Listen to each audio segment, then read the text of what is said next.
He had no name, no home, and nowhere to go.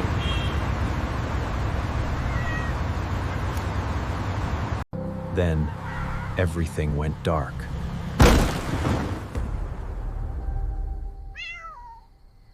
But someone saw him, and chose to care.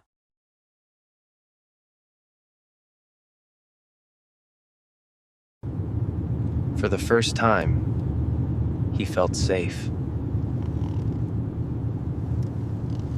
Days passed. He healed, inside and out.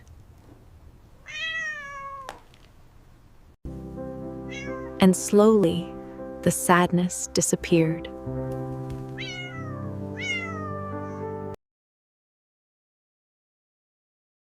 He is not just a stray anymore, he's family. Thank you for watching. Don't forget to like, comment, share and subscribe.